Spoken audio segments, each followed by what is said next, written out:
நாராயணா அகில குரு பகவன் நமஸ்தே. சர்வத்ர கோவிந்த நாம சங்கீர்த்தனம். கோவிந்தா கோவிந்தா. ஸ்ரீமன் நாராயணீயம் 45வது தசகம். தீராத விளையாட்டுப் பிள்ளை. மெய்ப்பொருள் அறிவோம்.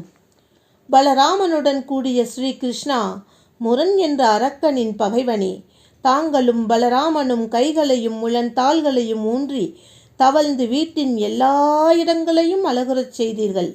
அவ்வாறு தவழும்போது அசைகின்ற தாமரைகள் போன்ற திருவடிகளில் இருந்த சலங்கைகளின் இனிய நாதத்தை கேட்க விரும்பி மேலும் விரைவாக தவழ்ந்து சென்றீர்கள்.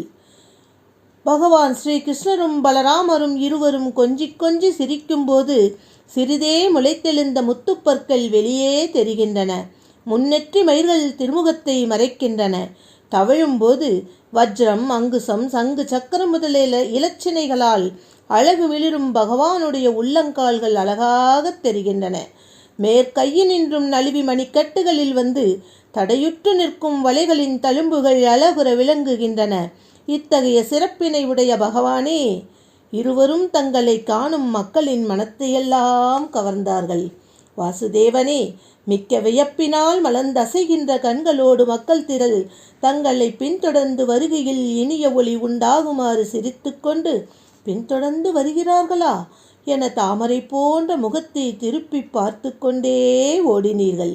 மக்களுக்கு தாங்கள் எத்தகைய மகிழ்ச்சியைத்தான் அளிக்கவில்லை.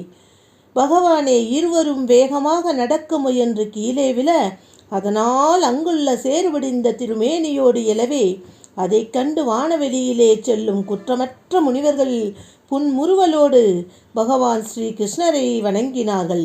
அப்பொழுது தாய்மார்கள் கருணையோடு தங்கள் இருவரையும் வேகமாக எடுத்துச் சென்று ஆவலுடன் ஆரத்தழுவி முத்தமிட்டார்கள். தங்களுக்கு பால் ஊட்டுவதற்காக மடிமேல் தங்களை வைத்து கொண்டு அன்பினால் கசிந்த உள்ளத்துடன் பால் சுரந்து நிற்கும் பெரிய திருமுலை தடங்களால் பகவானுக்கு பாலூட்டிய யசோதையன்றோ பெரும் பேறு பெற்றவள்.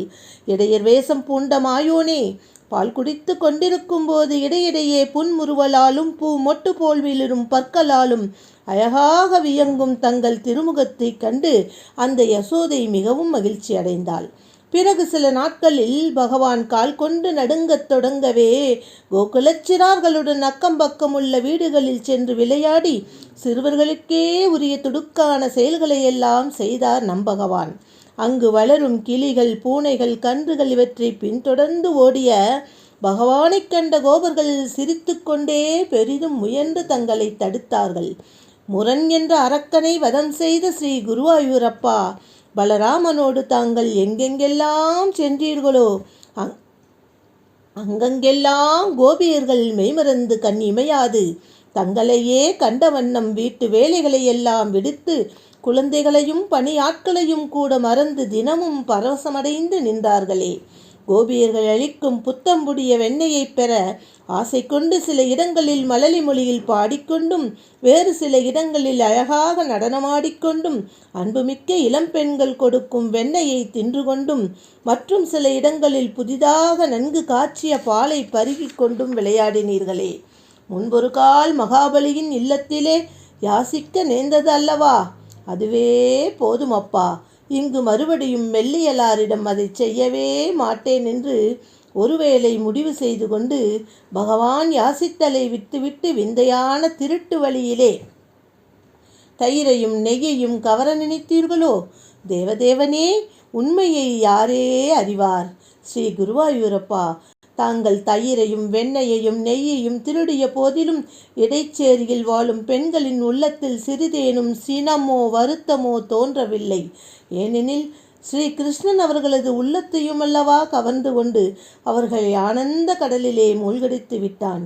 இவ்வாறு திருவிளையாடல்கள் புரிந்த பகவானே, ஸ்ரீ கிருஷ்ணனே, குருவாயூர் அப்பனே, எனது நோய்களையும் போக்கியருள வேண்டுகிறேன் என்று கேட்டுக்கொண்டு நாராயண பட்டத்ரி இந்த அழகான தசகத்தை அற்புதமாக முடிக்கின்றார். ராதே கிருஷ்ணா.